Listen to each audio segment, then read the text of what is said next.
Iran को लेकर अमेरिकी राष्ट्रपति डोनाल्ड ट्रंप ने अपने नए प्लान का ऐलान कर दिया है। डोनाल्ड ट्रंप का यह कहना है कि ईरान में हमने परमाणु ठिकानों पर अटैक किया था, उसके परमाणु संयंत्रों को नुकसान पहुंचाया था, फोर्डो में भारी तबाही मचाई थी, लेकिन इस वक्त ईरान कहीं और परमाणु हथियार बनाने के अपने कार्यक्रम पर आगे बढ़ रहा है और उस पर अमेरिका की नजर है। ट्रंप चेता रहे हैं कि अमेरिका को अगर जरूरत पड़ी तो इन परमाणु हथियारों को बनाने के अभियान को खत्म करने के लिए या इस अभियान को नुकसान पहुंचाने के लिए अमेरिका फिर ईरान पर अटैक कर सकता है। राष्ट्रपति डोनाल्ड ट्रंप ने चेतावनी जारी की है ईरान के लिए कि परमाणु हथियार बनाने की उसकी मंशा को कभी भी सफल नहीं होने देंगे।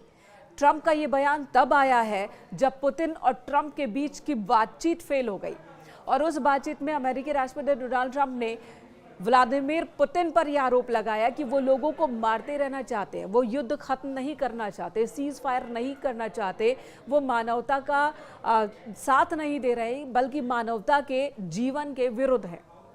वहीं पुतिन की ओर से भी ईरान की याद दिला दी गई कि कैसे अमेरिका ने ईरान में 3 जगहों पर धमाके किए और अटैक किया और ये भी गलत है, ये भी निंदनीय है। तो दोनों शांत नहीं हो रहे। देखिए, अमेरिकी राष्ट्रपति डोनाल्ड ट्रंप और रूसी राष्ट्रपति व्लादिमीर पुतिन के बीच छठे दौर की बातचीत हुई थी, जो कि बेनतीजा रही। बातचीत के बाद ट्रंप ने पुतिन को लेकर तीखी टिप्पणी की थी, उन्हें खून का प्यासा बताया था। वहीं पुतिन ने भी ट्रंप के ईरान में अमेरिकी हमले की याद दिलाई और ये कहा कि इतिहास से सीखते वो नहीं है। 3 जुलाई को दोनों नेताओं के बीच फोन पर बात हुई थी और इस दौरान ट्रंप की कोशिश थी सीज फायर को लेकर पुतिन को राजी करने की, वो भी बिना किसी शर्त के। लेकिन पुतिन ने साफ कर दिया कि वो तब तक नहीं रुकेंगे जब तक कि उनके उद्देश्य पूरे नहीं हो जाते। पुतिन ने बताया कि यूक्रेन के राष्ट्रपति ज़ेलेंस्की अपने देश को नाटो में शामिल करवाना चाहते हैं। नाटो देश यूक्रेन का इस्तेमाल रूस के खिलाफ लॉन्च पैड की तरह करना चाहता है और ये किसी भी कीमत पर वो बर्दाश्त नहीं करेंगे। इस बातचीत के बाद रूस ने यूक्रेन को अब तक का सबसे बड़ा हवाई हमला किया। इस बातचीत के बाद ही रूस ने यूक्रेन पर हमला कर दिया। यूक्रेन की वायु रक्षा प्रणाली के मुताबिक रूस ने रात भर लगभग 11 घंटे तक हमले किए हैं। 550 ड्रोन दागे हैं, कई मिसाइलें दागी, जिनका अधिकतर निशाना कीव रहा। यहाँ पर आम लोगों को भी डराया गया और जो यूक्रेन की रक्षा प्रणाली है उसे नुकसान पहुंचाने की कोशिश हुई। इसमें बताया गया कि 478 हवाई लक्ष्यों को यूक्रेन ने मार गिराया। गुस्साए ट्रंप ने संकेत दिया कि वो रूस के खिलाफ कड़े प्रतिबंधों पर विचार कर रहे हैं, जिन्हें उन्होंने बीते 6 महीनों से टाल रखा था ताकि पुतिन को मनाया जा सके।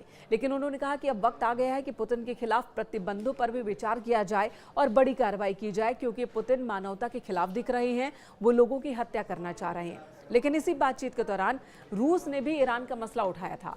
ईरान के आसपास की स्थिति पर चर्चा करते हुए राष्ट्रपति व्लादिमीर पुतिन ने राजनीतिक और कूटनीतिक तरीकों से इन मुद्दों को हल करने की आवश्यकता पर जोर दिया था। उनके विदेश मामलों के सलाहकार यूरी उशाकोव ने बताया कि 22 जून को संयुक्त राज्य अमेरिका ने ईरान में 3 स्थलों पर हमला किया, जिसमें वो तेहरान के परमाणु कार्यक्रम को नष्ट करने के उद्देश्य से इजरायल के युद्ध में शामिल हो चुका है और अमेरिका भी दूध का धुला नहीं है, जो कि बार बार इस तरह के हमले कर रहा है। तो एक तरफ अमेरिका पुतिन से कहता है कि वो शांत हो जाए, सीज फायर कर ले, बिना किसी शर्त के अपने कदम को पीछे खींच ले, और दूसरी तरफ अमेरिका की ओर से ईरान में इस तरह के हमले किए जाते हैं। इजरायल और ईरान के युद्ध के बीच में अमेरिका इजरायल के साथ खड़ा दिखता है। तो 2 बड़े नेता, दुनिया के 2 बड़े नेता इस वक्त एक दूसरे को मानवता के खिलाफ बता रहे हैं और साथ ही साथ एक दूसरे की ओर से की गई अपील को खारिज करते हुए अटैक भी कर रहे हैं। यूक्रेन पर रूसी अटैक जारी है, यूक्रेन के खिलाफ रूसी कार्रवाई जारी है, तो दूसरी तरफ अमेरिका एक बार फिर कह रहा है कि ईरान पर वो फिर अटैक करेगा अगर जरूरत पड़ी तो।